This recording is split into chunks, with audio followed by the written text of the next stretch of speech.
সৎ কাজের আদেশ দিতে হবে, মানুষদেরকে আল্লাহর রাস্তায় ডাকতে হবে। ওয়া তানহাউনা আনিল মুনকার, সমস্ত খারাপ কাজ থেকে মানুষদেরকে বাধা দিতে হবে।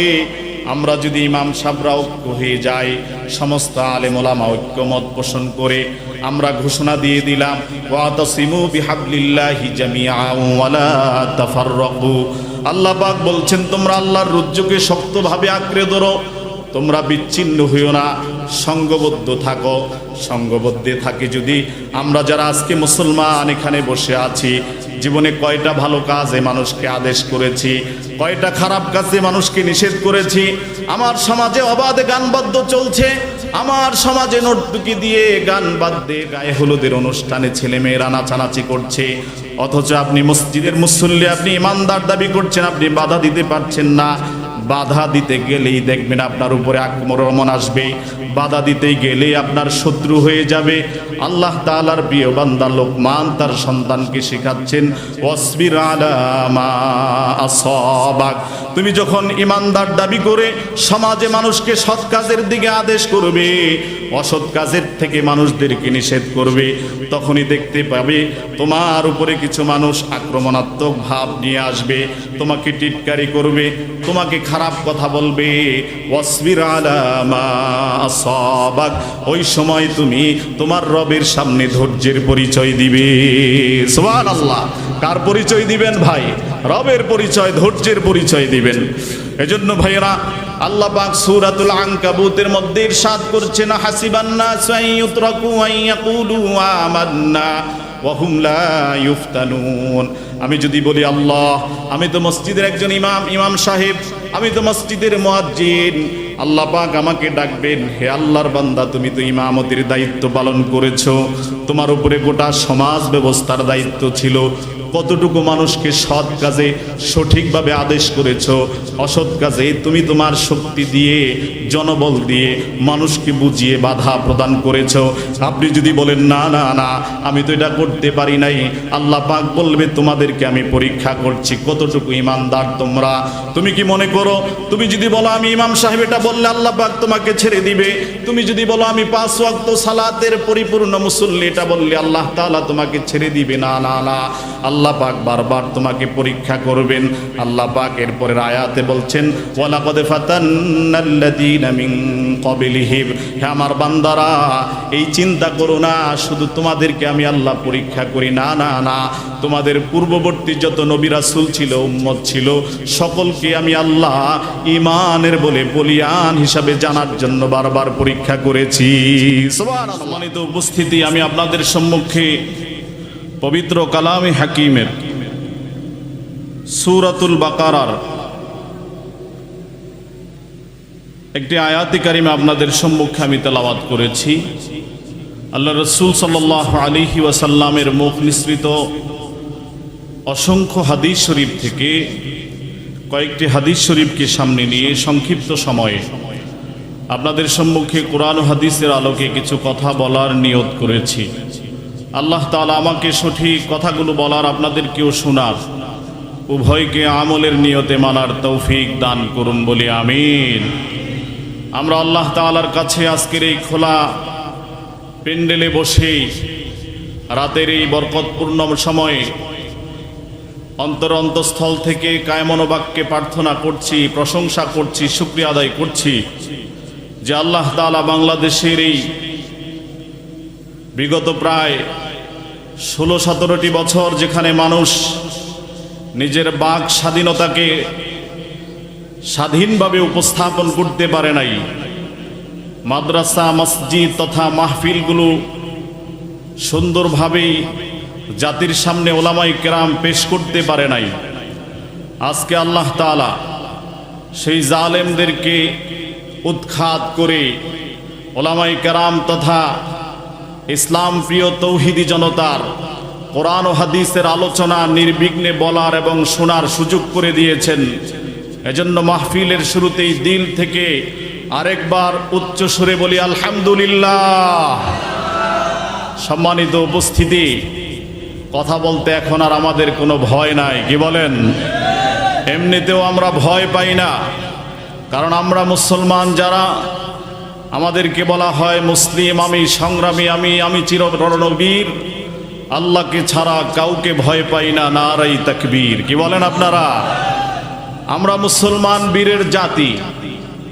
ওলামায়ে কেরাম বলে, মুফাসসিরিনে কেরাম বলে যে একজন মানুষ যদি আল্লাহর রাস্তায় আল্লাহর দ্বীন কায়েম করতে গিয়ে কাফের বেদিন কোন নাস্তিক মুরতাদের বিপক্ষে যদি অবস্থান নেয়, সে যদি জিহাদের সর্বোচ্চ স্থান যেখানে গেলে জিহাদ আল্লাহর জন্য করবে, প্রয়োজনে নিজের তাজা রক্ত আল্লাহর জমিনে আল্লাহর দ্বীন কায়েমের জন্য নিজের তাজা রক্ত ঢেলে দিবে, এই রকম চিন্তা ভাবনা নিয়ে কোনো মুসলমান যখন জিহাদে যায়, কাফের বেদিন নাস্তিক মুরতাদের বিরুদ্ধে কথা বলে, জালেম স্বৈরাচারী শাসকের বিরুদ্ধে যখন কথা বলে, ওই সময় যদি তাদের বুকের মধ্যে বুলেটের আঘাতেও তারা নিহত হয়, বুঝতে হবে মুসলমান এটা সাধারণ কোনো মৃত্যু হয় নাই, বরং আল্লাহ তাআলা তাকে সর্বোচ্চ মৃত্যুর আসন দিয়েছেন, যেটাকে বলা হয় শহীদি মৃত্যু। সুবহানাল্লাহ।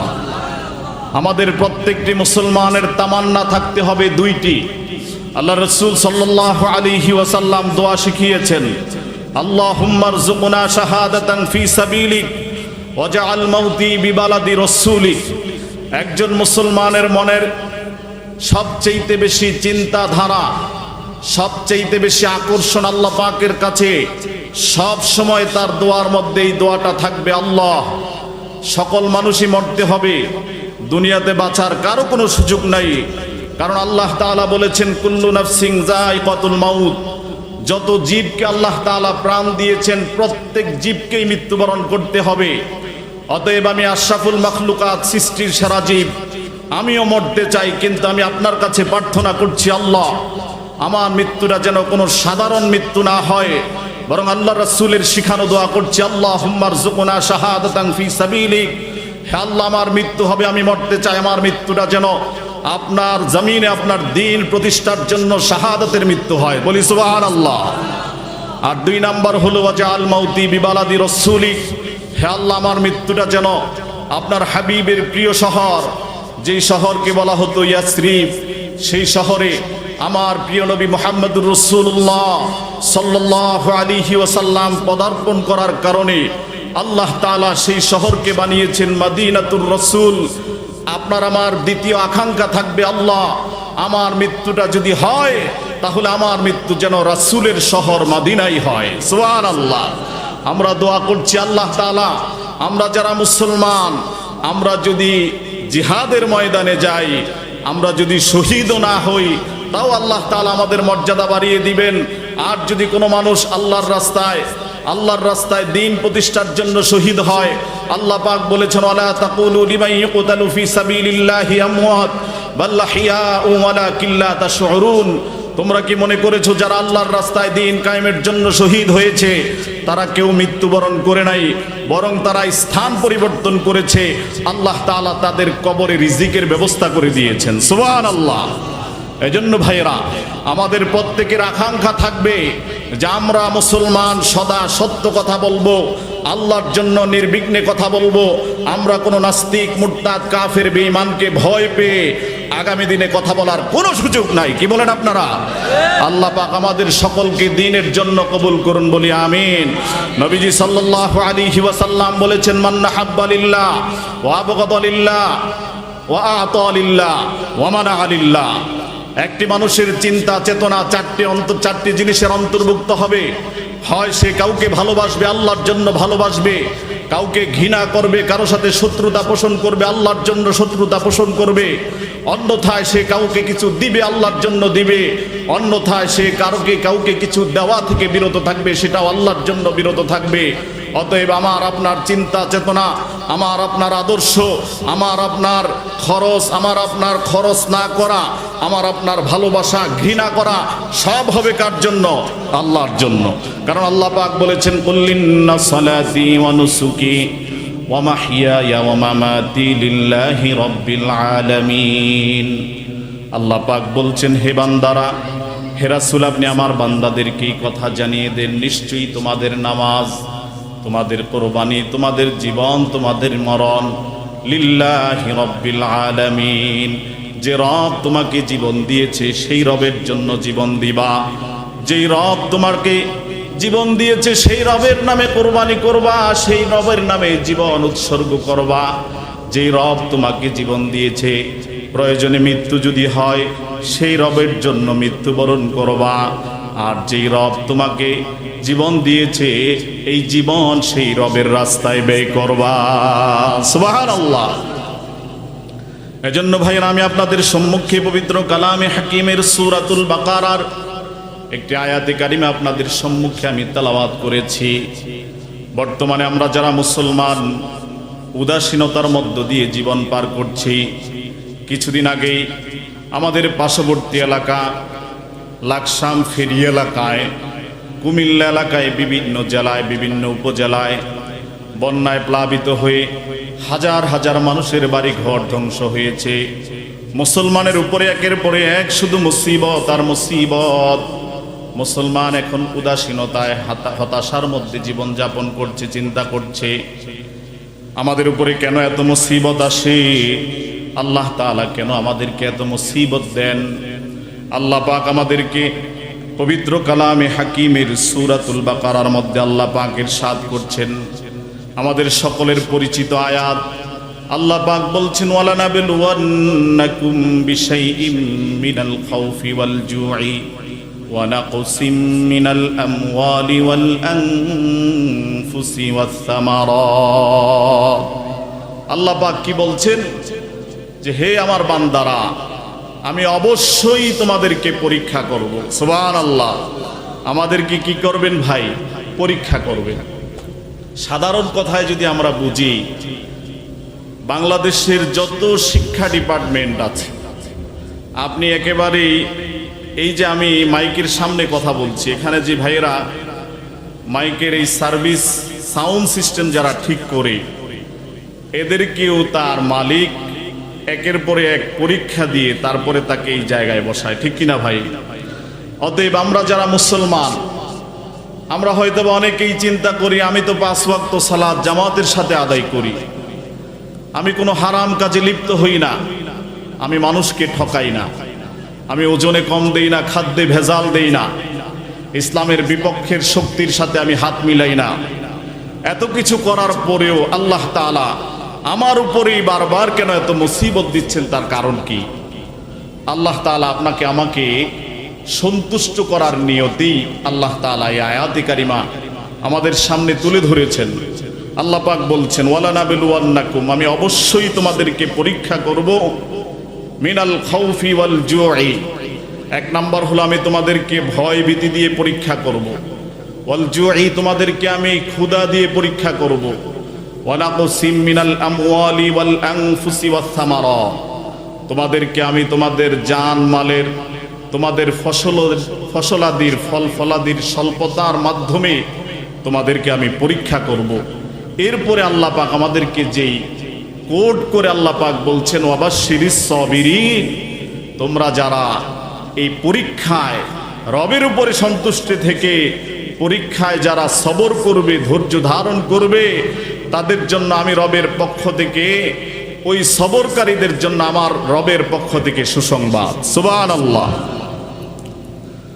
আল্লাহ তাআলা তাহলে বলছেন, ওয়ালানাবলুওয়ান্নাকুম বিশাইইম মিনাল খাউফি ওয়াল জুই ওয়া নাকসিম মিনাল আমওয়ালি ওয়াল আনফুসি ওয়াস সামারাত। আমরা যারা ঈমানদার, নিজেকে মুসলমান পরিচয় দেই, ঈমানদার হিসাবে নিজেকে উপস্থাপন করি, হতাশ হওয়া যাবে না, চিন্তিত হওয়া যাবে না, নিজেকে উদাসীন ভাবে চলা যাবে না, বরং আল্লাহ তাআলা আমাদেরকে স্মরণ করিয়ে দিচ্ছেন, ওয়ালানাবলুওয়ান্নাকুম বিশাইইম মিনাল খাউফি ওয়াল জুই। হে ঈমানদারেরা, অবশ্যই আমি আল্লাহ তোমাদেরকে পরীক্ষা করব, কখনো তোমাদেরকে ভয় ভীতি দিয়ে, কখনো ক্ষুধা দিয়ে, কখনো তোমাদের জান মালের নিরাপত্তার বিঘ্নতা ঘটিয়ে, আবার কখনো তোমাদের সুন্দর ফসলাদির স্বল্পতার মাধ্যমে আমি তোমাদেরকে পরীক্ষা করব। ওয়াবাশশিরিস সাবিরিন, তোমরা হতাশ হইও না, চিন্তিত হইও না, আল্লাহর রাস্তা থেকে দূরে সরে যেও না, বরং তোমাদের জন্য আল্লাহর পক্ষ থেকে যারা পরীক্ষায় সফলতার সাথে উত্তীর্ণ হতে পারবে তাদের জন্য রবের পক্ষ থেকে সুসংবাদ। সুবহানাল্লাহ। আল্লাহ পাক বলছেন, আল্লাযীনা ইযা আসাবাতহুম মুসিবাহ, বান্দার সামনে যখন মুসিবত আসে, বিপদ আসে, আল্লাহ তাআলা আমাদেরকে শেখাচ্ছেন বিপদ আসলে কি করবেন, মুসিবত আসলে কি করবেন। আমাদের দেশে কোনো মানুষ যখন মারা যায়, মসজিদের মাইকে এলান হয় অমুক গ্রাম নিবাসী অমুক আল্লাহর বান্দা সকাল 8টায় ইন্তেকাল করেছে। এটা বলার সাথে সাথেই প্রচলিত হয়ে গিয়েছে, আমরা সবাই পড়ি ইন্না লিল্লাহি ওয়া ইন্না ইলাইহি রাজিউন। আল্লাহ পাক বলছেন, আল্লাযীনা ইযা আসাবাতহুম মুসিবাহ, তোমাদের যাদেরকে আমি বিপদ দিয়েছি, বিপদগ্রস্ত করেছি, বিপদে পতিত হওয়ার পরে তোমরা কি করবা?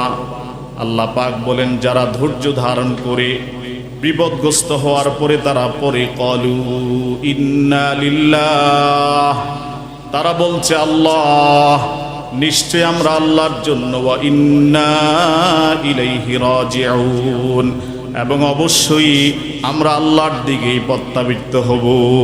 সুবহানাল্লাহ, আমরা আল্লাহর দিকেই ফিরে যাব। এই আয়াতের অর্থ হলো ইন্না লিল্লাহি ওয়া ইন্না ইলাইহি রাজিউন। আমরা যেন এই কথা স্বীকৃতি দিচ্ছি, যিনি আমাদেরকে মুসিবত দিচ্ছেন, যিনি আমাদের ফসলাদির মধ্যেই বিভিন্ন রকমের আযাব গজব দিয়ে আমাদেরকে পরীক্ষা করছেন, যিনি আমাদের জান মালের মাঝে মাঝে আমাদের জান মালের বিঘ্নতা হয়, এগুলো দিয়ে যিনি আমাদেরকে পরীক্ষা করছেন, আমরা তার উপরে সন্তুষ্ট হয়ে পাঠ করছি ইন্না লিল্লাহি ওয়া ইন্না ইলাইহি রাজিউন। আমরা তো আল্লাহর জন্যই, আবার আমরা তার দিকেই ফিরে যাব। সুবহানাল্লাহ। তাহলে শুধু মানুষ মারা গেলে ইন্না লিল্লাহ পড়তে হবে, বিষয়টা এরকম নয়। বরং উলামায়ে কেরাম বলেন, মুফাসসিরিনে কেরাম বলেন, একজন মানুষ হাঁটতে গিয়ে তার পায়ের জুতার স্যান্ডেলের এই পিতাও যদি ছিঁড়ে যায়, সে যদি তাকদীর বিশ্বাস করে যে আমার জীবনে যত হতাশা আসে, যত বিপদ আসে, যত মুসিবত আসে, সব আমার রবের পক্ষ থেকে ফয়সালা, হয়তোবা তিনি আমাকে পরীক্ষা করার জন্য, অথবা তিনি আমার মর্যাদা বৃদ্ধির জন্য, অথবা আমি কোনো গুনাহ করে ফেলেছি এজন্য তিনি আমাকে সতর্ক করার জন্য আমার উপরে মুসিবত দিয়েছেন, আমি সাথে সাথে এই রবের শিখানো দোয়া পড়ছি ইন্না লিল্লাহি ওয়া ইন্না ইলাইহি রাজিউন। হে আল্লাহ, আপনি আমাকে মুসিবত দিয়েছেন, আপনি আমার ফসলাদিকে ধ্বংস করে দিয়েছেন, আপনি আমাকে বিপদগ্রস্ত করেছেন, আমি শুকরিয়া আদায় করছি, নিশ্চয়ই আমি আপনার জন্য ওয়া ইন্না ইলাইহি রাজিউন, এবং আপনার দিকে আমি ফিরে যাব। সুবহানাল্লাহ। তাহলে আমরা যদি এইটুকু আমল আজকে থেকে শিখে নিতে পারি যে আমার জীবনে যত বিপদ আসবে, হাদিস শরীফে আছে আল্লাহ রাসূল সাল্লাল্লাহু আলাইহি ওয়াসাল্লাম বলেন, বান্দার উপরে যত বিপদ আসবে, বান্দা যদি বেশি বেশি ইন্না লিল্লাহি ওয়া ইন্না ইলাইহি রাজিউন, বান্দা যদি বেশি বেশি ইন্না লিল্লাহি ওয়া ইন্না ইলাইহি রাজিউন, যে বান্দার ইখলাস যত বেশি হবে, যে বান্দার বলাটা যত সুন্দর হবে, যে বান্দার বলার ধরনটা যত সুন্দর হবে, আল্লাহ তাআলা তত তাড়াতাড়ি ওই বান্দার মুসিবত দূর করে দিবেন। সুবহানাল্লাহ। এখন ভাইরা প্রশ্ন হলো, আল্লাহ পাক কেন আমাদেরকে পরীক্ষা করবেন? আল্লাহ তাআলা কেন আমাদেরকে পরীক্ষা করবেন? আল্লাহ পাক পবিত্র কালামে হাকিমের সূরাতুল আনকাবুতের মধ্যে আল্লাহ পাক ইরশাদ করছেন, আহাসিবান নাসু আন ইউতরাকু আন ইয়াকুলু আমান্না ওয়া হুম লা ইফতানুন। আল্লাহ পাক বলছে, হে মানুষ, তোমরা কি মনে করেছো তোমরা বলবা ইয়াকুলু আমান্না, আমরা তো ঈমান এনেছি, আল্লাহকে বিশ্বাস করি, আল্লাহ ছাড়া কোনো মাবুদ নাই, আল্লাহ ছাড়া কোনো উপাস্য নাই, আল্লাহ ছাড়া আমাকে দেওয়ার ক্ষমতার কারো নাই। তোমরা যদি বলো আমি তো ঈমানদার, 5 ওয়াক্ত নামাজ পড়ি, আমি ঈমানদার, বৎসরে 30টি রোজা আমি পালন করি, আমি ঈমানদার, আল্লাহ তাআলা আমাকে সামর্থ্য দিয়েছে, আল্লাহর ঘর বাইতুল্লাহ জিয়ারত করি, আমি ঈমানদার। আল্লাহ পাক বলছেন, না না না, আইয়াকুলু আমান্না, তোমরা যদি বলো আমি ঈমানদার, এটা বললে আমি আল্লাহ তোমাদেরকে ছেড়ে দিব না, বরং আইয়াকুলু আমান্না ওয়া হুম লা ইফতানুন, আমি অবশ্যই তুমি ইমানের বলে কতটুকু বলিয়ান, তোমার ইমানের মজবুতি শক্তি কত, তোমার ইমানের পাওয়ার কত, তোমার ইমানের ইস্তেকামাত কত, এটার জন্য আমি আল্লাহ অবশ্যই তোমাকে পরীক্ষা করব। সুবহানাল্লাহ। তাহলে আল্লাহ পাক বলছেন হাসিবান নাসু আন ইউতরাকু আন ইয়াকুলু আমান্না ওয়া হুম লা ইফতানুন। হে মানুষ, তোমরা কি মনে করেছো তুমি বলবাই আমি ঈমানদার, এটা বললে আমি আল্লাহ তোমাকে ছেড়ে দিব না? কখনো না। আন ইয়াকুলু আমান্না ওয়া হুম লা ইফতানুন, অবশ্যই তোমরা কারা ঈমানদার তোমাদেরকে আমি পরীক্ষা করব। সুবহানাল্লাহ। তাহলে আমরা যারা মুসলমান সব সময় প্রস্তুত থাকতে হবে, কখন আমার রবের পক্ষ থেকে আমার উপরে পরীক্ষা চলে আসে। হয়তোবা এমনও পরীক্ষা আসতে পারে, আল্লাহ তাআলা 10 বছর পর্যন্ত আমাকে কোনো সন্তান দেন নাই, 10 বছর পরে আল্লাহ তাআলা অনেক দোয়ার ফসল হিসাবে আল্লাহ পাক আমাকে একজন পুত্র সন্তান দিয়েছেন অথবা কন্যা সন্তান দিয়েছেন। রবের সিদ্ধান্ত হলো এই সন্তান মায়ের পেট থেকে দুনিয়াতে পদার্পণ করার সাথে সাথেই রব এই সন্তানকে আল্লাহর ডাকে সাড়া দিয়ে নিয়ে যাবে। এখন যদি তুমি চিন্তা করো, আল্লাহ 10 বছর পর্যন্ত ঈমানের বলে বলিয়ান থেকে বারবার তোমার দরবারে প্রার্থনা করেছি ইব্রাহিম আলাইহিস সালামের মতো, রব্বি হাবিলি মিনাস সালিহিন, রব্বি হাবিলি মিনাস সালিহিন। আল্লাহ এত দোয়া করার পরে তুমি আমাকে একজন সন্তান দিয়েছো, কিন্তু আমার এই এত আশার আলো সন্তান দুনিয়াতে আসার সাথে সাথে তুমি নিয়ে গিয়েছো। আল্লাহ তাআলা বলে এই বান্দার সন্তানকে যখন আমি নিয়ে যাই, ওই বান্দা যখন পাঠ করে ক্বালু ইন্না লিল্লাহি ওয়া ইন্না ইলাইহি রাজিউন, আমার রব তো আমার সন্তানকে দিয়েছেন, আবার আমার রব তার সিদ্ধান্ত মতো তার আমার সন্তানকে নিয়ে নিয়েছেন। সুবহানাল্লাহ।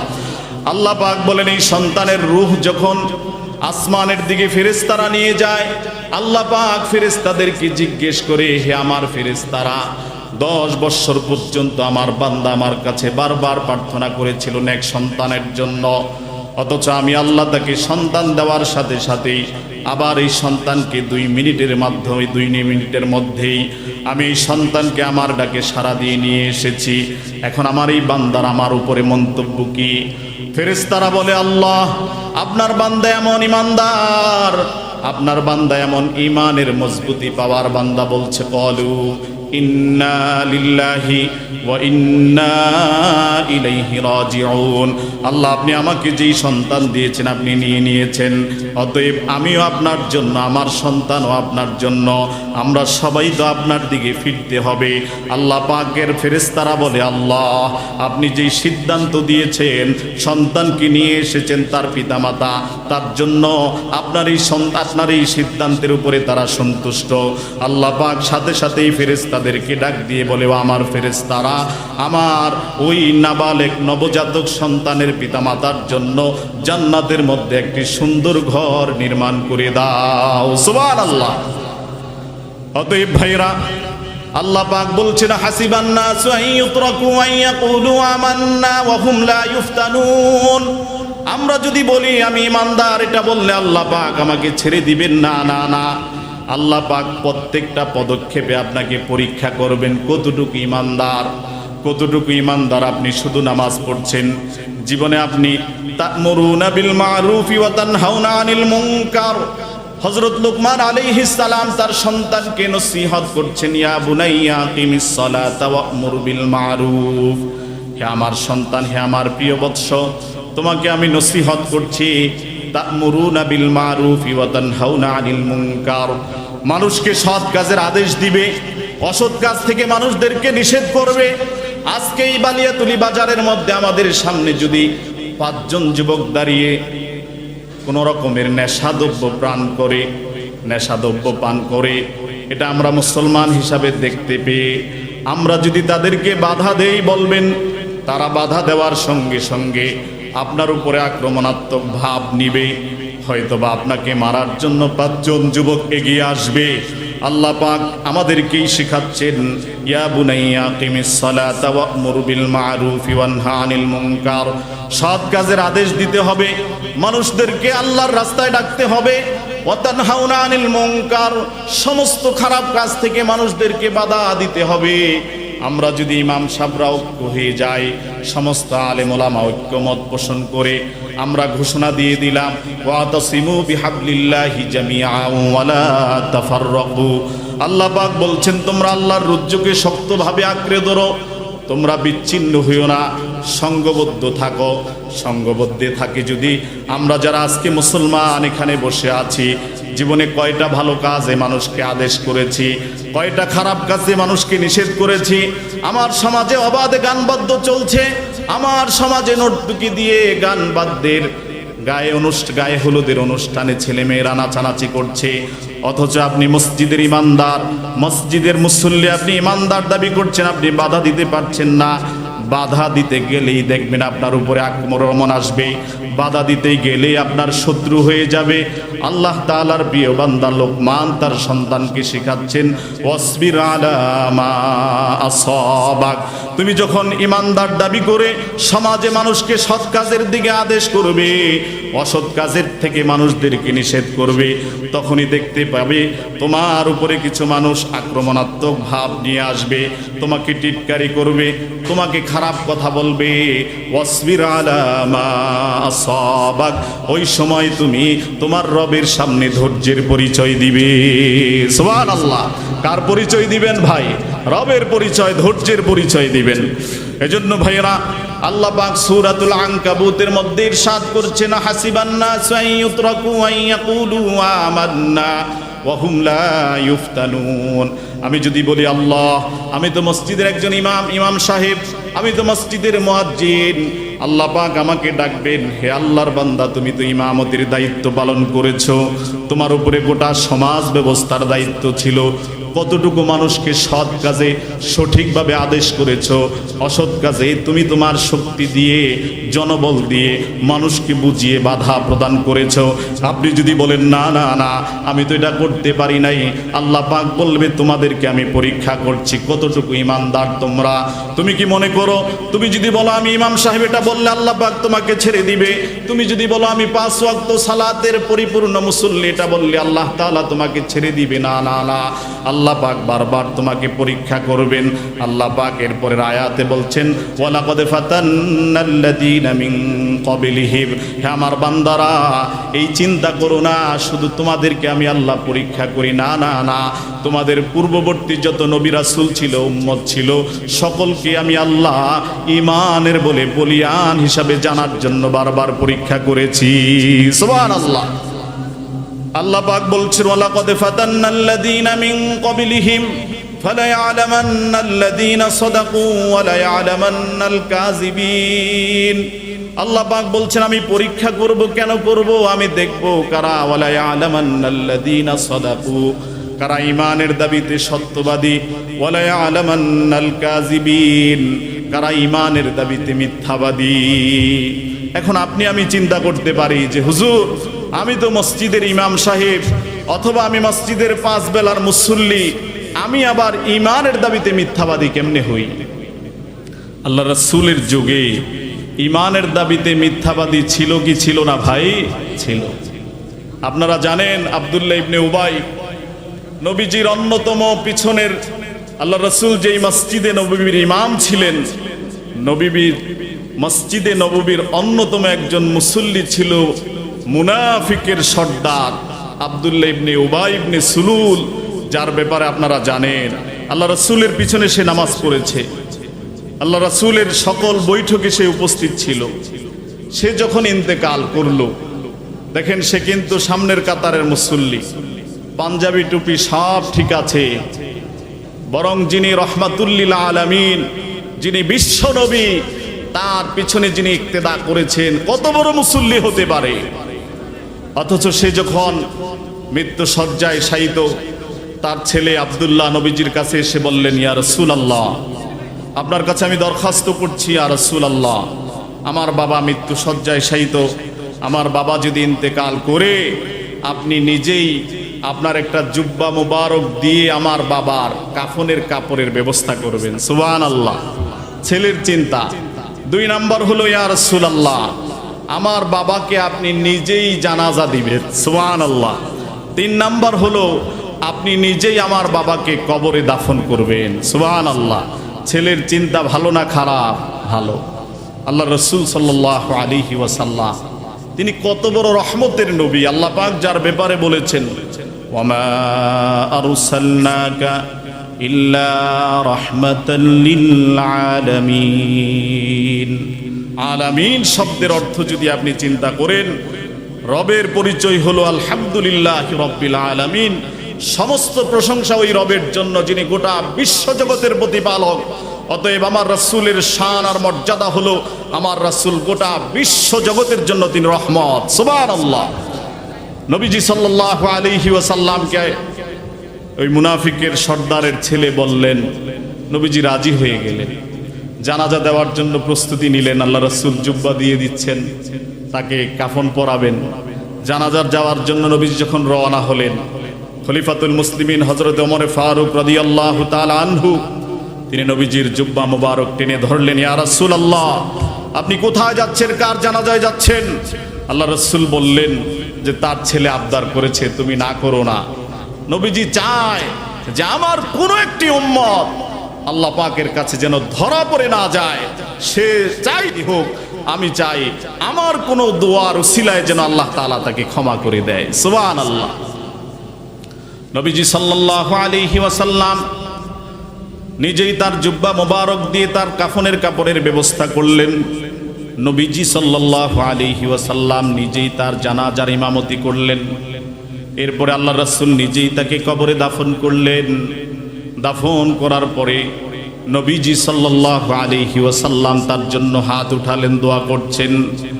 আল্লাহ পাক কুরআনুল কারীমের আয়াতে কারিমা নাজিল করে দিয়েছেন। আল্লাহ পাক বলছেন, ইস্তাগফির লাহুম মাওলা তাস্তাগফির লাহুম ইন তাস্তাগফির লাহুম ৭০ মাররা।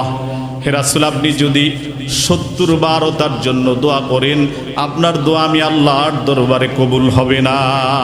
সুবহানাল্লাহ। আল্লাহ পাক বলছেন, ওয়ালা তুসাল্লি আলা আহাদিম মিনহুম মাতা আবাদান ওয়ালা তাকুম আলা কবরিহি। আল্লাহ পাক স্পষ্ট নবীজিকে জানিয়ে দিচ্ছেন, সে যদিও আপনার পিছনে ইক্তেদা করেছে, মসজিদে নববীতে নামাজ পড়েছে, পাঞ্জাবি ছিল, টুপি ছিল, দাড়ি ছিল, জুব্বা ছিল, সব ছিল, ওযুর আগে মেসওয়াক ছিল, খাবারের আগে সুন্নত ছিল, সব ছিল, কিন্তু সে ভিতরে ভিতরে মুসলমানের সাথে চলার পরেও সে উপরে উপরে মুসলমান দাবি করত, ভিতরে ভিতরে সে মুসলমানের সবচেয়ে বড় দুশমন ছিল। নাউজুবিল্লাহ। হে রাসূল, আমি আপনাকে বলছি, ওয়ালা তুসাল্লি আলা আহাদিম মিনহুম মাতা বাদা ওয়ালা তাকুম আলা কবরি। এই রকম জুব্বাওয়ালা, পাঞ্জাবিওয়ালা, দাড়িওয়ালা, আপনার পিছনে ইক্তেদা করনেওয়ালা যদি সে মুনাফিক হয়, এই মুনাফিকের জন্য আপনি কখনো দোয়া করবেন না, তার জানাজায় উপস্থিত হবেন না, তার কবরের পাশেও আপনি যাবেন না। নাউজুবিল্লাহ। কার ঘোষণা ভাই? আল্লাহর ঘোষণা। অতএব আপনার আমার নাম যদি উপরে উপরে মুসলমান, হুজুর ঠিক আছে আলোচনা করেন, হুজুর ঠিক আছে ইসলামী রাষ্ট্র কায়েমের জন্য কথা বলেন, কিন্তু দেখা গেল ওই যে আপনার আমার ইমানি দায়িত্ব, যেটা ইলেকশনের আগের দিন ৫ টাকার এক কাপ চা খাইয়ে আপনার পকেটে ১০০ টাকা দিয়ে বলল, বাবা অমুক মার্কা একটা সুন্দর করে সিল দিয়ে দিবেন, প্রয়োজনে আপনাকে ভোটের পরের দিন আরো কিছু হাদিয়া দেওয়া হবে। হায়রে মুসলমান, গোটা ৫০ বৎসর বাংলাদেশ আজকে স্বাধীন হয়েছে। এই ৫০ বৎসরে এই দল ওই দল, এক দলের পরে এক দল, একের পরে এক ক্ষমতায় আসতেছে। দেখো কি পেয়েছো? কিচ্ছু পাও নাই, বরঞ্চ আজকে দেশ শূন্য, দেশের তলা শূন্য, গোটা দেশ আজকে ধ্বংসের দ্বার প্রান্তে চলে গিয়েছে। বরং নিজেকে মুসলমান দাবি করো, কোরআনের পক্ষে, ইসলামের পক্ষে, আল্লাহর দ্বীন বিজয়ের পক্ষে যখন তোমাকে কথা বলা হয়, আল্লাহর দ্বীন বিজয়ের জন্য তখন তোমাকে ডাকা হয়, ওখানে আর তোমাকে পাওয়া যায় না। তাহলে কি তুমি ইমানের বলে সত্যিকারের দাবিদার, নাকি তুমি ইমানের দাবিতে মিথ্যাবাদী? চিন্তা করেন ভাই। এজন্য আল্লাহ পাক বলছেন, ওয়ালাকাদ ফাতান্নাল্লাযীনা মিন ক্বাবলিহিম ফালায়ালামান্নাল্লাযীনা সাদাকু ওয়ালায়ালামান্নাল কাযিবিন। তোমাদের পূর্ববর্তী যারা ছিল তাদেরকে আমি পরীক্ষা করেছি। কিভাবে আল্লাহ পাক পরীক্ষা করেছেন? নবীজি সাল্লাল্লাহু আলাইহি ওয়াসাল্লামের প্রিয় সাহাবী সাদ বিন আবি ওয়াক্কাস রাদিয়াল্লাহু তাআলা আনহু নবীজিকে বললেন, কুলতু ইয়া রাসূলুল্লাহ, হে আল্লাহর রাসূল সাল্লাল্লাহু আলাইহি ওয়াসাল্লাম, আইয়ুন্নাসি আসাদ্দু বালা, এই পৃথিবীতে সবচাইতে কঠিন পরীক্ষা কাদেরকে আল্লাহ পাক করবেন, কারা বেশি পরীক্ষার সম্মুখীন হবেন? আল্লাহ রাসূল এক নম্বরে যাদের কথা বললেন, নবীজি বললেন আল আম্বিয়া। সুবহানাল্লাহ। এক নম্বরে আল্লাহ পাক এই পৃথিবীতে সবচাইতে বড় ঈমানদার হলো নবীরা। আমাদের দেশে অনেক ভাইরা বলে নবীদেরকে ঈমানদার বলা যাবে না, নাউজুবিল্লাহ। সমস্ত নবীরা আগে আল্লাহর উপরে ঈমান এনেছে, কালিমার প্রথম বাক্য লা ইলাহা ইল্লাল্লাহ। নবীও স্বীকৃতি দিচ্ছে আল্লাহ ছাড়া কোনো ইলাহ নাই। মূসা আলাইহিস সালাম বলছে আল্লাহ ছাড়া কোনো ইলাহ নাই। ঈসা আলাইহিস সালাম বলছে আল্লাহ ছাড়া কোনো ইলাহ নাই। এই স্বীকৃতি প্রথম নবীরা দিয়েছে। এরপরে নবীরা তাদের কওমের লোকদের কাছেই দাওয়াত দিয়েছে, ঠিক কিনা? অতএব নবীরা ঈমানদার। সাদ বিন আবি ওয়াক্কাস রাদিয়াল্লাহু তাআলা আনহু নবীজিকে প্রশ্ন করছেন, কুলতু ইয়া রাসূলুল্লাহ, হে আল্লাহর রাসূল, আইয়ুন নাসি আশাদ্দু বালাউন, এই পৃথিবীতে সবচাইতে কঠিন পরীক্ষা কাদেরকে দিতে হবে, কারা কঠিন পরীক্ষার অবস্থানে যাবে? নবীজি বলছেন আল্লাহ আম্বিয়াউ, এক নম্বরে কঠিন পরীক্ষা দিবে যারা নবী সাল্লাল্লাহু আলাইহি ওয়াসাল্লাম, আম্বিয়া আলাইহিমুস সালাম, তারা পরীক্ষা দিবে। আপনি যদি চিন্তা করেন একের পরে এক নবীরা কত পরীক্ষা দিয়েছেন, কিভাবে আপনি চিন্তা করবেন? আপনার আমার বিবেক তখন হেরে যাবে। নবীদের পরীক্ষা কত ছিল, ঈমানের পাওয়ার কত ছিল। হযরত নূহ আলাইহিস সালাম, যার ব্যাপারে আল্লাহ তাআলা পবিত্র কালামে হাকিম ইরশাদ করেছেন, নূহ আলাইহিস সালাম ৯৫০ বছর পর্যন্ত তার কওমের কাছে, লোকদের কাছে দাওয়াত দিয়েছেন, ইয়া কওমি আবুদুল্লাহ, হে আমার কওমের লোকেরা, হে আমার জাতির লোকেরা, এক আল্লাহর ইবাদত করো, আল্লাহর দাসত্ব করো। ৯৫০ বছর দাওয়াত দেওয়ার পরে নূহ আলাইহিস সালামের কওমের লোকেরা মাত্র ৪০ জন ঈমান গ্রহণ করেছে। বাকি গোটা জাতি, গোটা দেশ, রাষ্ট্র ক্ষমতায় তারা ছিল বেঈমান, গোটা জাতি ছিল বেঈমান। ৯৫০ বছরের দাওয়াতে ৪০ জন মানুষ পর্যন্ত শুধুমাত্র ঈমান গ্রহণ করেছে। সুবহানাল্লাহ। নূহ আলাইহিস সালামের কওমের লোকেরা, যেই যুগে আল্লাহ পাক যেই নবী রাসূলকে পাঠিয়েছেন, তিনি ওই যুগের সবচাইতে সুন্দর ছিলেন, ওই যুগের সবচাইতে শ্রেষ্ঠ বংশের মানুষ ছিলেন, ওই যুগের শ্রেষ্ঠ মানুষ ছিলেন নূহ আলাইহিস সালামের জাতির লোকেরা। নূহ আলাইহিস সালামকে পদে পদে এমন বাধা দিয়েছেন, এত ঘৃণা তারা করেছেন, শেষ পর্যন্ত নূহ আলাইহিস সালাম আল্লাহ পাকের কাছে বললেন, আল্লাহ, তারা আমাকে দেখলে সামনে যেন পর্দা দিয়ে দেয়, তারা আমাকে তিরস্কার করে, তারা আমাকে খারাপ কথা বলে, তারা আমার কথা শুনতে চায় না, আমাকে আমার কথা শুনলেই তারা কানে দুহাত দিয়ে নিজের কানের শ্রবণ শক্তি বন্ধ করে রাখে। আল্লাহ, আমি তাদের জন্য বদদোয়া করছি, ঈমানদার ব্যতি রেখে বাকি সকলকে আপনি ধ্বংস করে দেন। নাউজুবিল্লাহ।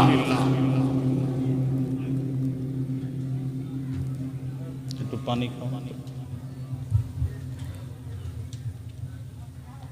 নিজেকে আল্লাহর পথে আহ্বান করা থেকে বিরত রাখেননি, বরং তিনি মনে করেছেন আল্লাহ পাক আমাকে যেই নির্দেশ দিয়েছে ৯৫০ বৎসর নয়, ৯০০০ বৎসর পর্যন্ত যদি আমার রবের নির্দেশ থাকে, আমি মানুষকে সৎ পথে আহ্বান করবই। সুবহানাল্লাহ। এরপরে আমরা যদি পরীক্ষার কথা চিন্তা করি, আল্লাহ তাআলা হযরত আইয়ুব আলাইহিস সালামকে কেমন পরীক্ষা করেছেন। আমরা সবাই জানি আইয়ুব আলাইহিস সালাম এমন রোগাক্রান্ত অবস্থায় ছিলেন, কোনো বর্ণনায় পাওয়া যায় আইয়ুব আলাইহিস সালাম আল্লাহ পাকের এমন প্রিয় একজন নবী ছিলেন। 18 বছর পর্যন্ত তিনি দুরারোগ্য ব্যাধিতে আক্রান্ত ছিলেন। আইয়ুব আলাইহিস সালাম আল্লাহ পাকের সিদ্ধান্তের উপরে নিজেকে এমন ইস্তেকামাত রেখেছেন, ধৈর্যের পরিচয় দিয়েছেন। ওই যে আল্লাহ পাক বলেছেন, ওয়াবাশশিরিস সাবিরিন, ধৈর্যশীল বান্দাদের জন্য সুসংবাদ। আল্লাহ পাক আমাদেরকে মুসিবত দেন, মাঝে মাঝে আমাদেরকে পরীক্ষা করেন। আইয়ুব আলাইহিস সালামকে আল্লাহ পাক পরীক্ষা করছেন। শেষ পর্যন্ত আইয়ুব আলাইহিস সালামের আশেপাশেই তার স্বজন যারা ছিল, সবাই আইয়ুব আলাইহিস সালামকে ছেড়ে চলে গেলেন।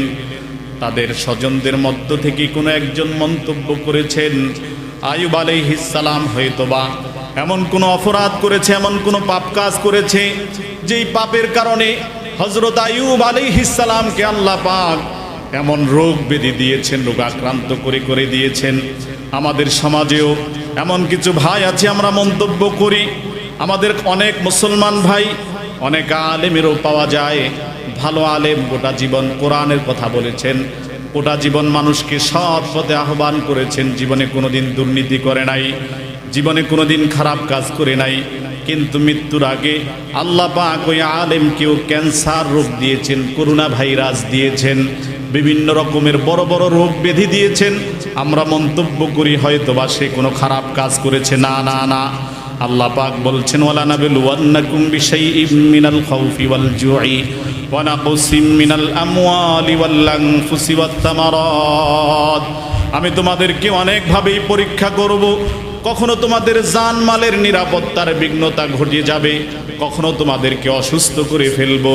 যেমন আইয়ুব আলাইহিস সালাম 18 বৎসর পর্যন্ত তিনি অসুস্থ ছিলেন, তারপরেও তিনি রবের সিদ্ধান্তের কাছে নিজের কোনো মত প্রকাশ করেন নাই। শেষ পর্যন্ত তার কানে যখন এই কথা আসলো যে আইয়ুব আলাইহিস সালাম কোনো পাপ কাজে লিপ্ত ছিলেন, এজন্য তার রব তার উপরে দয়া করে না। শেষ পর্যন্ত আইয়ুব আলাইহিস সালাম তার রবের কাছে, আসমানের মালিক আল্লাহর কাছে এত সুন্দর নমনীয় বাক্যে তিনি দোয়া করেছেন। আল্লাহ পাক সেই দোয়াটাকে কোট করে কোরআনুল কারীমে আল্লাহ পাক ইরশাদ করে দিয়েছেন। আইয়ুব আলাইহিস সালাম বলছেন ওয়া আইয়ুবা ইয নাদা রাব্বাহু আন্নী মাসসানিয়াদ দুররু ওয়া আনতা আরহামুর রাহিমিন। আল্লাহু আকবার।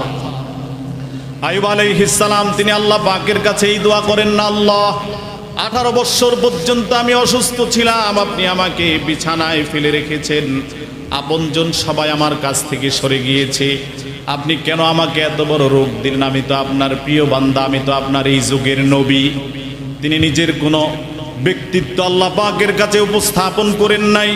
আবার তিনি তার দোয়ার মধ্যে এমন নমনীয় শব্দ ব্যবহার করেছেন, তিনি বলেন নাই আল্লাহ আপনি আমাকে সুস্থ করে দেন, আপনি আমাকে সুস্থ করে দেন, আপনি আমার স্বাস্থ্যকে ভালো করে দেন। এই দোয়া তিনি করেন নাই, বরং তিনি দোয়া করছেন রব্বি আন্নী মাসসানিয়াদ দুররু, হে আল্লাহ আমি তো দুঃখে কষ্টে পতিত আছি, আমি খুব দুঃখে আছি, কষ্টে আছি, সিদ্ধান্ত যা নেওয়ার মালিক কে?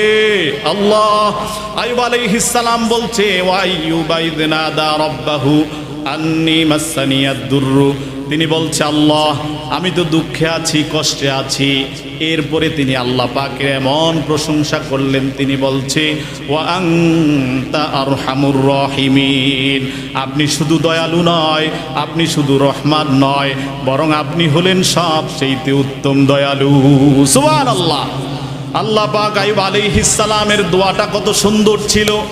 আজ যদি আমরা আল্লাহর সিদ্ধান্তের উপরে নিজেকে ইস্তেকামাত রেখে এইভাবেই দোয়া করতে পারি, রব্বি আন্নী মাসসানিয়াদ দুররু, আল্লাহ আমি তো কষ্টে আছি, আমি তো রোগাক্রান্ত, অনেক দিন পর্যন্ত বিছানায় পড়ে আছি, আল্লাহ আপনি আমাকে সুস্থ করে দেন, এটা বললাম না, বরং আমি আল্লাহ পাকের প্রশংসা করছি ওয়া আনতা আরহামুর রাহিমিন, আপনি এমন উত্তম দয়ালু, উত্তম রব, সিদ্ধান্ত যা নেওয়ার দায়িত্ব আপনার। আইয়ুব আলাইহিস সালাম যখন আল্লাহ পাকের এই প্রশংসা করে, আইয়ুব আলাইহিস সালামের এই আল্লাহ পাকের এই প্রশংসা করে আল্লাহর উপরে সিদ্ধান্ত ছেড়ে দিলেন, আল্লাহ পাক তার পরবর্তী আয়াতে আল্লাহ পাক ইরশাদ করছেন ফাস্তাজাবনা লাহু ফাকাশাফনা মা বিহি মিন দুররি ওয়া আতাইনাহু আহলা। আল্লাহু আকবার। আইয়ুব আলাইহিস সালামকে আল্লাহ পাক বলছেন ফাস্তাজাবনা লাহু, আমার প্রিয় বান্দা আইয়ুব আলাইহিস সালাম যখন আমার কাছে প্রার্থনা করেছে, আমাকে রবের রুবুবিয়ত নিয়ে আমার প্রশংসা করেছে, আমি তার ডাকে সাড়া দিয়েছি। ফাস্তাজাবনা লাহু ফাকাশাফনা মা বিহি মিন দুর, তার যত কষ্ট ছিল, রোগাক্রান্ত ছিল, সকল কিছু থেকে আমি আল্লাহ মুহূর্তের মধ্যেই তাকে মুক্ত করে দিয়েছি। সুবহানাল্লাহ। বরঞ্চ আইয়ুব আলাইহিস সালামের স্ত্রী হযরত রহিমা তিনি বলেন যে আমি মাত্র আমার স্বামীকে রেখে, আমার স্বামী হাজত সারছে, আমি ভিতরে আছি, বের হয়ে আমি যাকে দেখতে পেলাম এমন সুদর্শন দেহের এক অধিকারী মানুষ, আমি হতাশ হয়ে গেলাম, আশ্চর্য হয়ে গেলাম যে এটা তো আমার স্বামী নয়। বরং আমি তাকে বলছি, হে আল্লাহর বান্দা, আপনি কে, পরিচয় দেন। বরং আপনার মতোই আমার স্বামী যখন সুস্থ ছিল তিনি এমনই ছিল। আইয়ুব আলাইহিস সালাম রবের প্রশংসা করে বলছে, ওয়া আনতা আরহামুর রাহিমিন, আমি আমার যেই রবের দয়ার উপরে আমার সিদ্ধান্তকে ছেড়ে দিয়েছি, সেই রব আমাকে 18 বছর পর্যন্ত বিছানায় ফেলে রেখেছে। আত্মীয় স্বজন যারা ছিল সব আমাকে ছেড়ে দিয়েছে। আবার আমার রবের সিদ্ধান্তে আমাকে আল্লাহ তাআলা আবার পরিপূর্ণ সুদর্শন সুন্দর দেহের অধিকারী করে দিয়েছে। সুবহানাল্লাহ। তাহলে আমরা যে হতাশ হই যে হায় রে, পেট ব্যথা যদি হয়, মাথা ব্যথা, মসজিদের হাজী সাহেব লক্ষ টাকা খরচ করে মদিনায় গেলেন, মক্কায় গেলেন, হজ করলেন, ফজরের সময় মসজিদে আসলেন না, কারণ কি? বলে হুজুর আমার তো মাথা ব্যথা ছিল। বলেন আপনার আমার গোটা পৃথিবীর সমস্ত মানুষের রোগ যদি একসাথ করে আইয়ুব আলাইহিস সালাম টানা 18 বছর যেই রোগাক্রান্ত ছিলেন তার সাথে মিলান, তিনি কি এটা বলেছেন যে আল্লাহ আপনার প্রশংসা করার মতো সুযোগ পাচ্ছি না, আপনি আমাকে কেন এত অসুস্থ করলেন? বরং তিনি 18 বছর পর্যন্ত আল্লাহর সিদ্ধান্তের উপরে ধৈর্য ধারণ করেছেন। আল্লাহ পাক পরীক্ষায় উত্তীর্ণ হওয়ার পরে তাকে আবার পরবর্তী অবস্থানে ফিরিয়ে দিয়েছেন। সুবহানাল্লাহ। এইভাবে যদি আমরা চিন্তা করি, আল্লাহ পাক যুগে যুগে যত নবী রাসূল পাঠিয়েছেন প্রত্যেককে আল্লাহ পাক কোনো না কোনো ভাবেই পরীক্ষা করেছেন। হযরত ইউনূস আলাইহিস সালামের কথা আমরা জানি। ইউনূস আলাইহিস সালাম ওই যুগের সবচেয়ে সুন্দর মানুষ ছিলেন, সবচেয়ে শ্রেষ্ঠ বংশের মানুষ ছিলেন, সবচেয়ে সুন্দর মানুষ ছিলেন। তিনি ওই যুগের নবী ছিলেন। কিন্তু আল্লাহ তাআলা ইউনূস আলাইহিস সালামকে এমন পরীক্ষা করেছেন, ইউনূস আলাইহিস সালাম সমুদ্রের মধ্যে ঝাঁপ দিলেন, সঙ্গে সঙ্গে সমুদ্র থেকে বিশাল এক মাছ এসে ইউনূস আলাইহিস সালামকে ভক্ষণ করে ফেলল। আমরা সবাই জানি মাছের পেটে একজন মানুষ ঢুকে গিয়েছে, মাছ তাকে ভক্ষণ করেছে। ইউনূস আলাইহিস সালাম তিনি কি চিন্তা করতে পারেন এই অবস্থা থেকে আল্লাহ তাআলা আমাকে পরিত্রাণ দিতে পারে? বরং নবীরা কত বড় ঈমানদার ছিল, নবীদের ঈমানের মজবুতি পাওয়ার কত ছিল। এজন্যই তো আল্লাহ পাক বলেছেন, ইন্নাল্লাযীনা ক্বালু রাব্বুনাল্লাহ, নিশ্চয়ই যারা বলবে আমার রব হলেন আল্লাহ, সুম্মা ইসতাকামু, রবের সকল সিদ্ধান্তের উপর ইস্তেকামাত থাকবে। তিনি আমাকে মৃত্যু দিতে পারেন, তিনি আমাকে হায়াত দিতে পারেন, তিনি আমার রিজিক বর্ধিত করতে পারেন, তিনি আমাকে মুসিবতে ফেলতে পারেন, তিনি আমাকে মুসিবত থেকে পরিত্রাণ দিতে পারেন, তিনি আমার সকল কিছু ধ্বংস করে দিতে পারেন, আবার তিনি চাইলে মুহূর্তের মধ্যে আমার সকল কিছুকে ফিরিয়ে দিতে পারেন। আল্লাহ পাক বলছেন, সুম্মাস্তাকামু তাতানাজ্জালু আলাইহিমুল মালাইকা, যারা এইভাবেই তার রবের উপর ইস্তেকামাত থাকবে, আসমান থেকে একদল ফেরেশতা তাদের জন্য সুসংবাদ দিবে। তারা বলবে, আল্লাহ তাখাফু, হে আল্লাহর গোলাম, তুমি তোমার রবের উপরে এমন ইস্তেকামাত আছো, তোমাকে আমি সুসংবাদ দিচ্ছি, আল্লাহ তাখাফু, তুমি চিন্তিত হইও না, ভয় পেও না, ওয়ালা তাহজানু, তুমি চিন্তিত হইও না, আল্লাহ তাখাফু ওয়ালা তাহজানু ওয়াবশিরু বিল জান্নাতিল্লাতী কুনতুম তুআদুন, বরং ওই রবের পক্ষ থেকে যে রব তোমাকে সেই সুন্দর নিয়ামত প্রাপ্তির স্থান, যে জান্নাতের সুসংবাদ দিয়েছিল, ওয়াদা করেছিল, বরং তুমি তোমার রবের সেই জান্নাতের আশায় তোমাকে আমি সেই জান্নাতের দিকে আহ্বান করছি। সুবহানাল্লাহ। অতএব ভাইরা আমার, আমরা রবের সকল সিদ্ধান্তের উপর ইস্তেকামাত থাকতে হবে। হাদিস শুনুন, আল্লাহ রাসূল সাল্লাল্লাহু আলাইহি ওয়াসাল্লাম বলেছেন, কোনো ঈমানদার যদি তার যদি জ্বর হয়, মাথা ব্যথা হয়, তার ছোট্ট থেকে ছোট্ট কোনো অসুখ বেরাম যদি হয়, এর বিনিময়ে আল্লাহ পাক কি দেন? আপনার একজন ঈমানদারের মাথা ব্যথা হয়েছে, তো সাথে সাথে আল্লাহ তাআলা যতক্ষণ তার মাথা ব্যথা থাকবে, তার পেট ব্যথা থাকবে, যতক্ষণ সে অসুস্থ থাকবে, সে যদি তার রবের উপরে ইস্তেকামাত থাকে, রবের সিদ্ধান্তের উপরে সন্তুষ্ট থাকে, তাহলে এই রোগ বিমার সামান্যতম কষ্ট তার জন্য আল্লাহ তাআলা এই সামান্যতমের অসুবিধাকে আল্লাহ তাআলা সওয়াবে পরিণত করে দিবেন। সুবহানাল্লাহ। আল্লাহ পাক এই রোগের কারণে আল্লাহ পাক তার গুনাহ মাফ করে দিবেন। সুবহানাল্লাহ। অতএব আমরা মুসলমান, আমরা আজ থেকে এই কথা বিশ্বাস করব, আমাদের সমাজে কোনো মানুষ ক্যান্সার হয়ে মারা যেতে পারে, আমাদের সমাজে গত কয়েক বছর আগেই করোনা মহামারী এমন প্রকার আকার ধারণ করেছে, সারা বাংলাদেশে সকল মানুষ ভয়ে আতঙ্কে ছিল, কার জানি করোনা ভাইরাস হয়। হে মুসলমান ভাইরা, ইমানদারেরা, আল্লাহ পাক আইয়ুব আলাইহিস সালামকে যেমন পরীক্ষা করেছেন, আপনাকে আমাকে আল্লাহ তাআলা করোনা মহামারীর মতো, এরকম ক্যান্সারের মতো রোগ দিয়ে যদি আল্লাহ পাক আপনাকে আমাকে দুনিয়া থেকে নিয়ে যায়, ওই অবস্থায় যদি আমি আমার রবের উপরে সন্তুষ্ট থাকি, ধৈর্যের পরিচয় দেই, তাহলে অবশ্যই আল্লাহ তাআলা ক্যান্সার হয়ে একজন মুসলমান মারা গিয়েছে, করোনা ভাইরাস হয়ে একজন মুসলমান মারা গিয়েছে, নবীজির হাদিস সাক্ষী দেয় সে শহীদের মর্যাদা লাভ করেছে। সুবহানাল্লাহ। কার মর্যাদা? শহীদের মর্যাদা। রোড অ্যাক্সিডেন্টে মানুষ মারা গিয়েছে, আগুনে পুড়ে মানুষ মারা গিয়েছে। হাদিস বলে যারা এইভাবেই মারা যায় তাদেরকেও আল্লাহ পাক শহীদের মর্যাদা দান করেন। সুবহানাল্লাহ। অতএব হতাশ হওয়ার কোনো সুযোগ নাই যে আল্লাহ পাক আমাদেরকে পরীক্ষা করবেন। পরীক্ষায় যদি রবের উপর ইস্তেকামাত থেকে পরীক্ষায় যদি আমরা উত্তীর্ণ হতে পারি, মরে যাব তো মরে যাব, শাহাদাতের মৃত্যু পেয়ে যাব। সুবহানাল্লাহ। অতএব আমাদের প্রত্যেক মুসলমানের তামান্না হবে, আল্লাহুম্মা রযুকনা শাহাদাতান ফি সাবিলিক। হে আল্লাহ, প্রত্যেক নামাজের পরে দোয়া করবেন, আল্লাহুম্মা রযুকনা শাহাদাতান ফি সাবিলিক। আল্লামা দেলাওয়ার হোসেন সাইদি রাহিমাহুল্লাহ সব সময় দোয়া করেছেন, আল্লাহুম্মা রযুকনা শাহাদাতান ফি সাবিলিক। হে আল্লাহ, আপনি আমাকে মৃত্যু দিবেন, শাহাদাতের মৃত্যু দিবেন।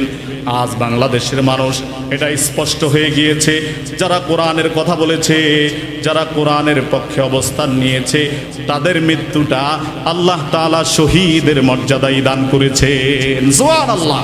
এই কথা কি অস্বীকার করার কোনো সুযোগ আছে? বরং তার মৃত্যুটা আমাদের কাছে হয়তোবা তারা নির্মমভাবে একজন কোরআনের পাখিকে হত্যা করেছে, কিন্তু আমাদের মন বলছে, আমাদের ঈমান বলছে, আল্লাহ রাসূলের হাদিস সাক্ষ্য দিচ্ছে, হত্যা তো করেছেই, তিনি মৃত্যুবরণ করেছেন। নবীজির হাদিস স্পষ্ট হয়ে গিয়েছে, তিনি শাহাদাতের মৃত্যু লাভ করেছেন। সুবহানাল্লাহ। তাহলে সারা জীবনের যেই চাহিদা ছিল, আল্লাহ পাক সেই কোরআনের পাখির সেই চাহিদা আল্লাহ পাক এইভাবেই পূরণ করেছেন। সুবহানাল্লাহ।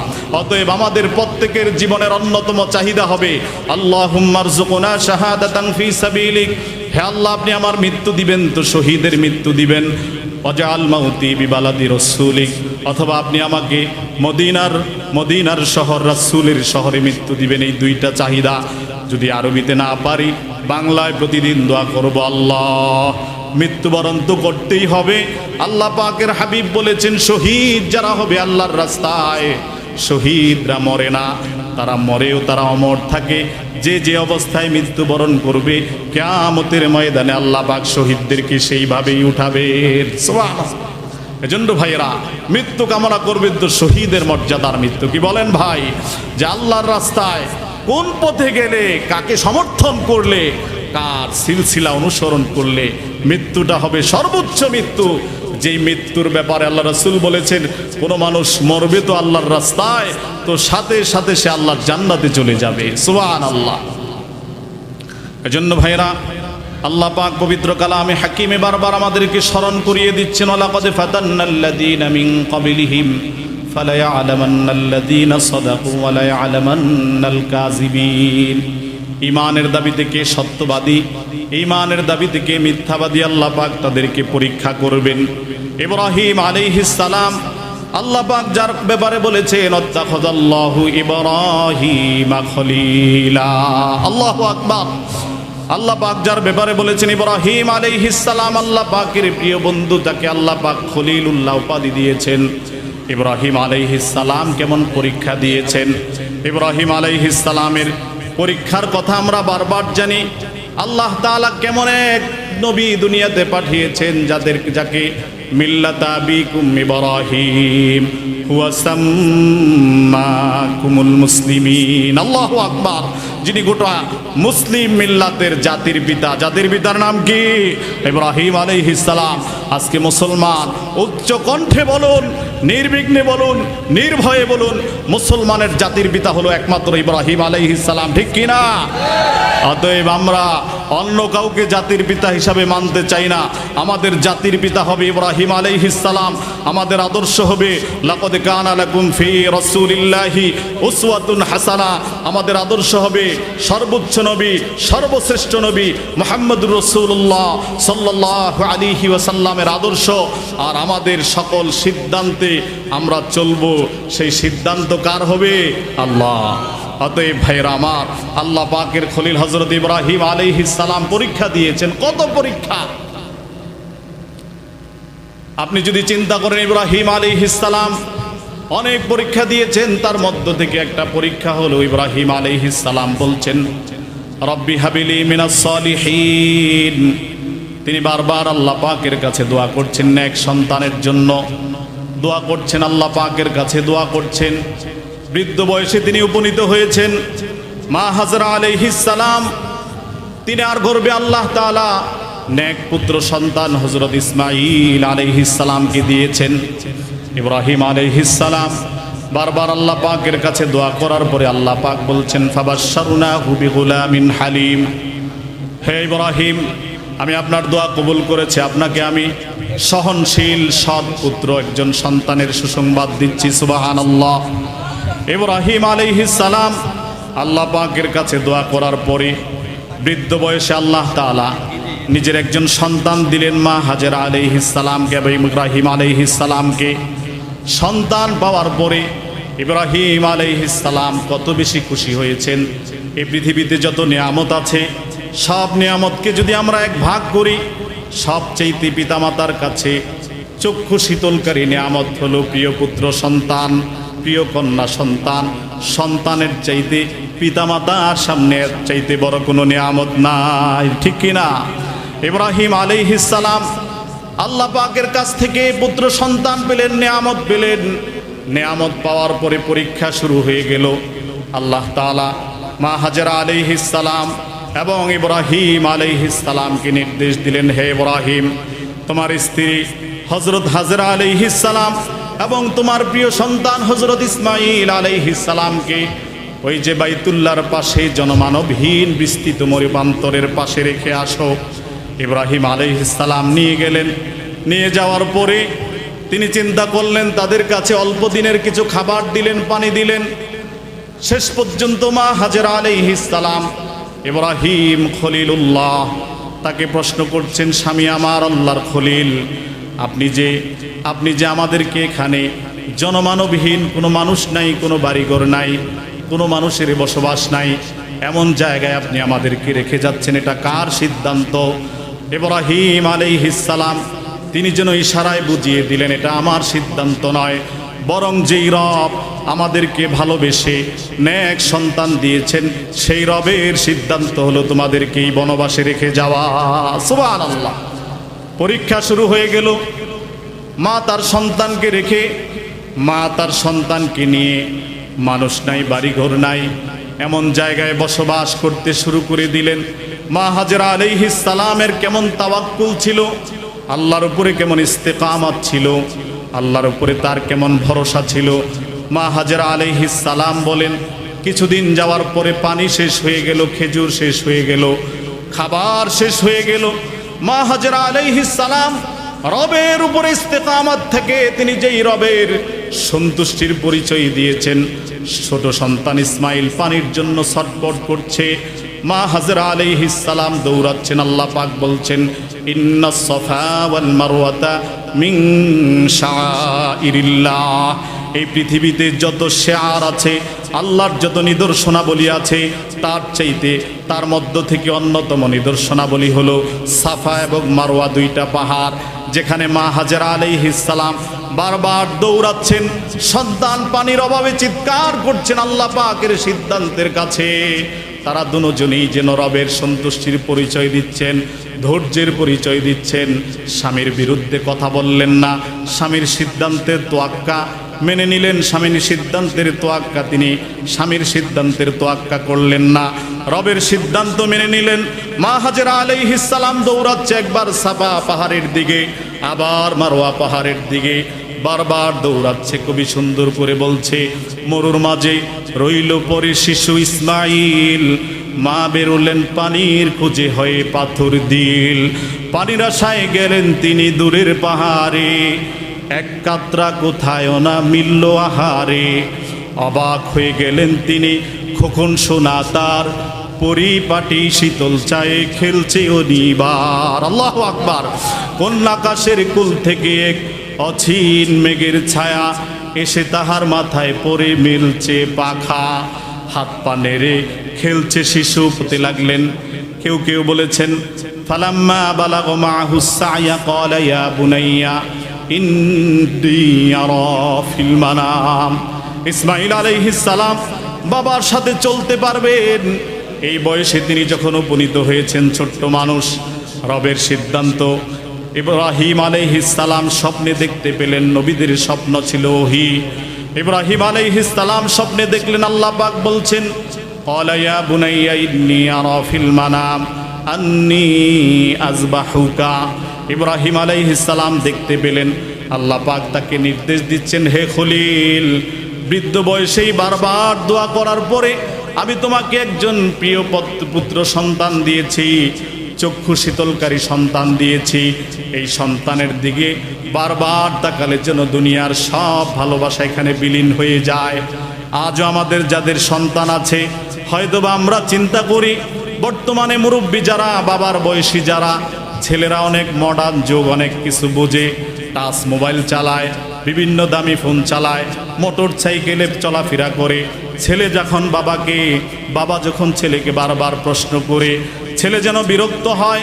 কিন্তু আমি আপনি যখন ছোট ছিলাম, প্রতিদিন আমরাও বাবাকে বারবার প্রশ্ন করেছি, বাবা এটা কি গাছ, এই গাছের মধ্যে কে বসে আছে, এই পাখির নাম কি, এই গাছটা কে বানিয়েছে, এটা কেন এখানে ধরে আছে, এইভাবে কত প্রশ্ন করেছি।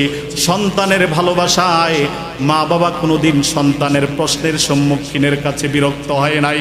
আজকে তুমি কপাল পোড়া সন্তান, বাবার প্রশ্নের কাছে নিজেকে বিরক্তি বোধ পরিচয় দিচ্ছ। আল্লাহ পাক বলছেন উফফিউ ওয়ালা তানহারহুমা ওয়া কুল লাহুমা কাওলান কারীমা। বাবার সামনে নিজের গোটা দেহের ডানাকে তুমি বিছিয়ে দাও, আদবতার সবচেয়ে চূড়ান্ত স্থান তুমি সেখানে অবস্থান করো। বাবার সামনে সুন্দর সুন্দর ভাষায় কথা বলো, এমন ব্যবহার করো না যেই ব্যবহারের দ্বারা বাবার অন্তরে কষ্ট যাবে, ঠিক কিনা? কিন্তু আমরা তো ভাই কয় অনেক বুঝি আপনি। আমি তো অনেক সময় জানাজার মধ্যেও বলি, মুরব্বীরা আপনারা যারা এই টাচ মোবাইল বুঝেন না, মনে হয় যেন আমরা আগে হাদিস শরীফে পড়েছি যে বৃদ্ধ মানুষেরা জান্নাতে যাবে না, যুবকরা জান্নাতে যাবে। এই কথার অর্থ হলো আল্লাহ তাআলা জান্নাতে প্রত্যেকটা মানুষকে সুদর্শন একজন যুবক বানিয়ে জান্নাতে নিবেন। আরেক হাদিসে বলা হয়েছে আল্লাহ তাআলা গরিবদেরকে ধনীদের 500 বছর আগে জান্নাতে নিয়ে যাবে। বর্তমানে যদি আমরা এইভাবেই চিন্তা করি, এই মুরব্বীরা যারা বাবার বয়সী বসে আছে, যারা এই মোবাইল বুঝে না, মিডিয়া বুঝে না, এই ডিভাইস যারা বুঝে না, আমার তো মনে হয় তারা আমাদের চাইতে শত হাজার বছর আগে হিসাব দিয়ে জান্নাতে চলে যাবে, ঠিক কিনা? আমরা যারা বেশি বুঝি আমরাই ধরা পড়ে যাব। এজন্য ভাইয়েরা, বাবা মা কম বুঝে এই চিন্তা করা যাবে না।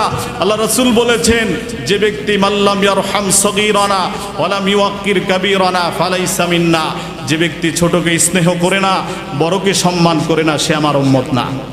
আপনি বুঝেন কথা, বুঝেন আপনি? আজকালকার দেখা যায় আরে ছোট্ট প্যান্ট পরে একটা ছেলে রাস্তায় ঘুরে, হুজুর বসে আছে, আমি হুজুরের সামনে কথা বলার কোনো যোগ্যতা নাই, আমি জানি না, আমাকে এখনো টোকেন দিচ্ছে না, এজন্য আমি ছেড়ে দিচ্ছি না। আল্লাহ তাআলা কবুল করুন, বলি আমিন। তো কি বলতেছিলাম, যে ছেলেরা এমন প্যান্ট পরে হাঁটে, মনে হয় যেন, আচ্ছা বলেন তো একজন পুরুষের সতর কতটুকু? নাভি থেকে হাঁটু পর্যন্ত ঢাকা একজন পুরুষের জন্য দাইমি ফরজ। কি বলেন আপনারা? আচ্ছা একজন যুবক ভাই, আপনার এই দেহ আপনি খোলা রাখলেন, হাত খোলা রাখলেন, চেহারা খোলা রাখলেন, আল্লাহ তাআলা যেইটুকু সীমানা দিয়েছেন আপনাকে ঢেকে রাখার জন্য, আপনি এইটুকু সীমানা অতিক্রম করে প্রকাশ করে রাস্তায় চলাফেরা করলেন। আল্লাহ রাসূল যে বলেছে আল হায়াউ শুবাতুম মিনাল ঈমান, যার লজ্জা নাই তার তো ঈমানের পূর্ণতা নাই। আপনি কি মনে করেন যে আপনার এই সতর খোলা অবস্থায় যত মানুষ আপনাকে দেখছে, প্রত্যেকটা মানুষের আমলনামায় একটা করে কবিরা গুনাহ লেখা হচ্ছে? গোটা বাজার, গোটা মাহফিল, গোটা রাস্তাঘাটে যত মানুষ আপনাকে দেখবে সকলের গুনাহকে একসাথ করলে যা হবে আপনার আমলনামায় তা যোগ হবে, ঠিক কি না? এজন্য ভাইরা এইভাবে চলা যাবে না, এইভাবেই চলা যাবে না, আমাদেরকে শালীন পোশাক পরে চলতে হবে। যাই হোক, বলতেছিলাম যে হযরত ইব্রাহিম আলাইহিস সালাম এইভাবেই তিনি আল্লাহ পাকের দরবারে একের পরে এক পরীক্ষা দিয়েছেন। শেষ পরীক্ষাটা যেন এমন ছিল, হে ইব্রাহিম তুমি তোমার সন্তানকে আল্লাহর রাস্তায় জবাই করো। ইব্রাহিম আলাইহিস সালাম ধারালো ছুরি নিলেন, মিনার প্রান্তরে চলে গেলেন, ছেলেকে নিয়ে সুন্দর জামা পরিয়ে কোরবানি করার জন্য সম্পূর্ণ প্রস্তুত। একটু চিন্তা করেন তো ভাই, আপনার হাতে নিজের বাবার এত দোয়ার ফসল, এমন এক নেক সন্তান আল্লাহ পাক দিয়েছেন, সেই বাবাকে আল্লাহ পাক বলছেন পরীক্ষা দাও, পরীক্ষা দাও, পরীক্ষায় উত্তীর্ণ হতে হবে। আল্লাহ পাক নির্দেশ দিয়েছেন, ছেলেকে বাবা বলছে যে হ্যাঁ আমার সন্তান তোমার অভিমত কি? ছেলে বলছে বাবা আমার অভিমত হলো আপনার রব আপনাকে যেই নির্দেশ দিয়েছে আপনি সেই নির্দেশ পালন করুন, আমার শুধু অভিমত নয় বরং আপনি আমাকে ধৈর্যশীল হিসাবেই পেয়ে যাবেন। সুবহানাল্লাহ। ইসমাঈল আলাইহিস সালাম ফালাম্মা আসলামা ওয়া তাল্লাহু লিল জাবির, বাবা এবং ছেলে দুইজনে আল্লাহ পাকের কাছে এমন আত্মসমর্পণ করলেন, বলেন আকাশ বাতাস প্রকম্পিত হয়ে যাচ্ছে, ফেরেশতা কুল তাকিয়ে আছে, জিবরাইল আলাইহিস সালাম অপেক্ষায় আছে, আল্লাহ পাকের সমস্ত সৃষ্টিজীব হাহাকার করছে, আল্লাহর কি সিদ্ধান্ত, গোলামকে জবাই করছে বাবা নিজ হাতে।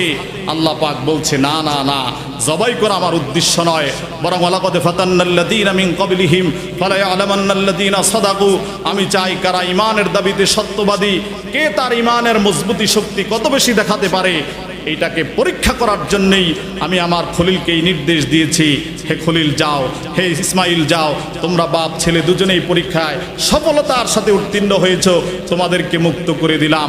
তোমাদের পরিবর্তে, ইসমাইলের পরিবর্তে জান্নাত থেকে সুন্দর এক দুম্বা ইব্রাহিম আলাইহিস সালামের ছুরির নিচে শুইয়ে দিলেন। সুবহানাল্লাহ। অতএব ভাইরা আসুন, জীবনের সকল ক্ষেত্রেই সিদ্ধান্ত মানতে হবে কার? আল্লাহ। আল্লাহ ছাড়া আর কারো সিদ্ধান্ত মানা যাবে না। অতএব সকল অবস্থায় মুসিবত আসুক, সিডর, ঘূর্ণিঝড়, ভূমিকম্প, রোগ ব্যাধি যা কিছু আসুক, বুঝতে হবে হয়তোবা আল্লাহ আমাকে পরীক্ষা করছেন, অথবা আল্লাহ পাক এর মাধ্যমে আমাকে মর্যাদা দিবেন। এই চিন্তা করে রবের উপর ইস্তেকামাত থাকবো। আল্লাহ পাক আমাদের সকলকে তৌফিক দান করুন বলি আমিন। আমি আপনাদের এই কাছের গ্রামের মনপুরে আমার বাড়ি, ছোট্ট মানুষ আমি, আমার জীবনে এই এত সময় আলোচনা করি নাই, আজকে হয়তোবা আপনাদের দোয়া ভালোবাসায় আল্লাহ পাক কিছু কথা বলার সুযোগ করে দিয়েছেন। দোয়া করেন আল্লাহ তাআলা যেন মৃত্যু পর্যন্ত দ্বীনের রাস্তায় কবুল করে বলি আমিন। ওয়া আখিরি দাওয়ানা আনিল হামদুলিল্লাহি রাব্বিল আলামিন।